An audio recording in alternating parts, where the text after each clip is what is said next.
Hi, everyone. This is an episode about Ananias. You may have remembered his name in Acts 9. Well, he's actually mentioned twice, and the same story is being told twice. But in the second version of it, it's much more clear what is really going on, and you won't believe it. Anyway, let's just look at the title of this episode. The Ananias story is affirmed by Barnabas. This is the second retelling of the story in the book of Acts, is to be merely a vision in Paul's mind. Did you realize that? Paul is telling Luke and Barnabas about he had a vision of a man coming and healing them, who then told him in a vision that he was foreseen by this Ananias to have someone come along who would be blinded and he would heal him. This is it. This is his evidence. My evidence is I know a guy who I had a vision about that he would come and heal me because he had a vision to do so later. I mean, anyway, let's just read it and then I'll make further comment. Acts 9, Paul is praying, verse 12, and this is Barnabas is talking to the disciples at Jerusalem in Acts 9. They've rejected him and they're still never going to accept him in this particular opening passage. I'll get into that a little bit. Paul is praying, and in a vision, he has seen a man named Ananias. So he's not actually met this guy. He's seen him in a vision come in and lay his hands on him so that he might regain his sight.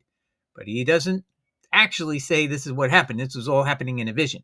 Okay, you got to remember this is key. He's not saying this actually happened. He's saying he saw this in a vision that a man named Ananias would come in there. If you go back to the earlier account, Ananias himself says to him in this vision, obviously, I had a vision that you would need my help, and I'm here to help you.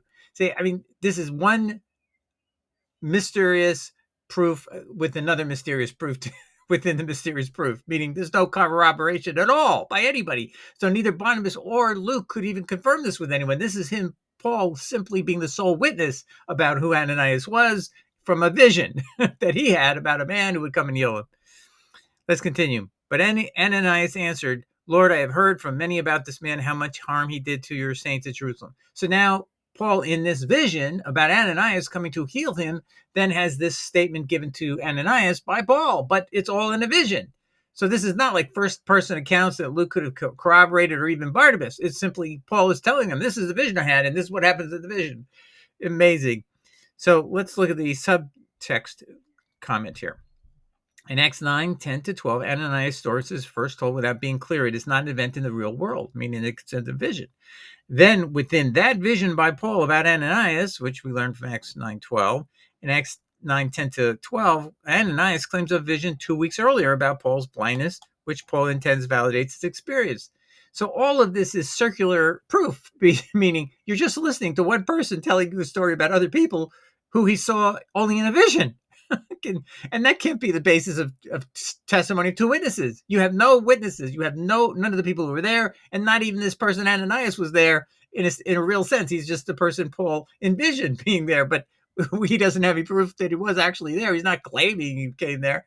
That's the misleading nature of telling you, well, it was a vision, and in that vision, Ananias healed my blindness. But he's not telling you that there actually was a man named Ananias. Paul's not saying that. No, he's saying I had a vision there was a man named Ananias, and he healed me. Do you see the difference? That's a huge difference. One is that somebody could hunt down this guy. The other is, it's just a vision, so we don't know who this is. That's the problem, my friends. And this is such a weak proof. And so now, if anybody asks you about Ananias, say, well, you know what? Did you read verse 12? It's not even a real event in the real world. It's in Paul's head.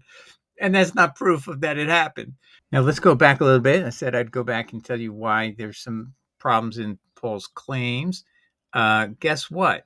The Jesus of Paul tells Paul in a trance. So Paul, after this Damascus Road experience, he claims he took a trip, walked likely for 2 weeks to get to Jerusalem. He wants to meet the 12. He wants to meet the disciples. He wants to say hello, say, I'm now on your team.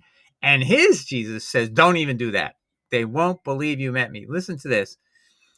They will not accept your testimony about me. That's what he is quoted as saying in Paul's trance in his brain. Acts 22, verse 17 to 18. And when I had returned to Jerusalem and I was praying in the temple, I fell into a trance, an ecstasy. And I saw him saying to me, meaning Jesus, Make haste and get out of Jerusalem quickly, because they will not accept your testimony about me. Now think about his Jesus is waiting all this time while Paul's walking, probably 2 weeks time it would take.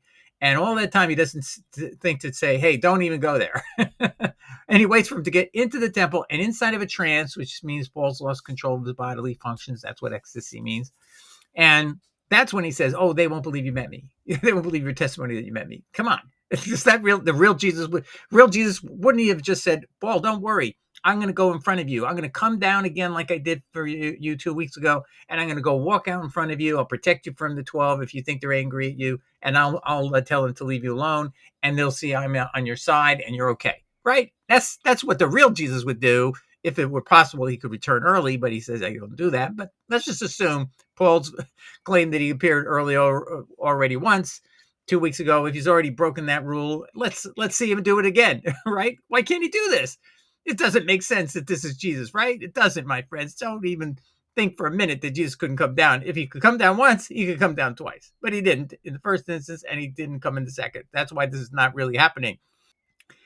Now listen to this. His Jesus was right. Paul in Acts 9:26, when he came to Jerusalem. So he came to Jerusalem to see the 12.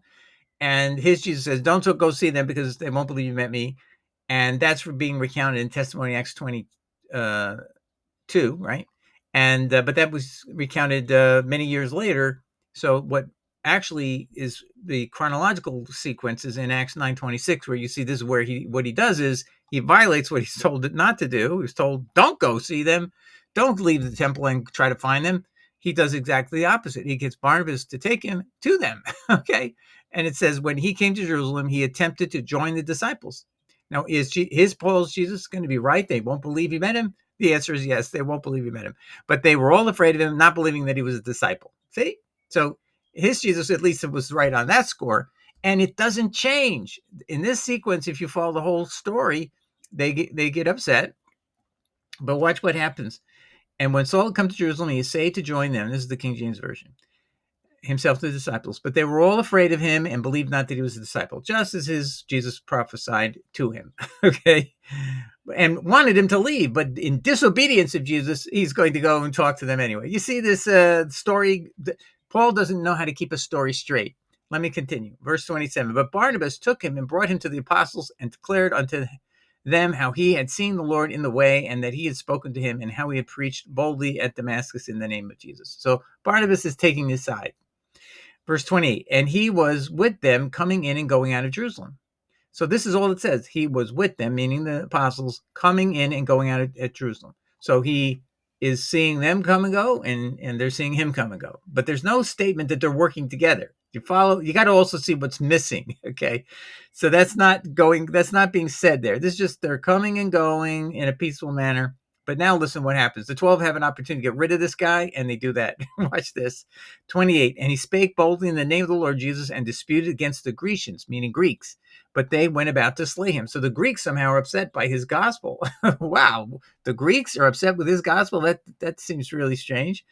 Verse 30, which when the brethren knew, they brought him down to Caesarea and sent him forth to Tarsus. The brethren, meaning the apostles' brethren, took care of him and took him all the way back to Cilicia, province of Cilicia, where Tarsus is, and dumped him back in his hometown.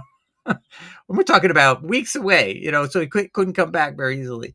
And they were more than happy to get rid of him. And so they don't believe him. They were afraid of him. They didn't believe he was a disciple, and they get rid of him in the end. So the whole thing, Luke is very important in terms of history. He can tell you and show you things maybe unintentionally, but he's still trying to provide an account that makes some sense. And you can just see they rejected him as a disciple, and then they get rid of him later and send him back home because some people were trying to kill him, right? So the Greeks, not the Jewish people, the Greeks are trying to kill him.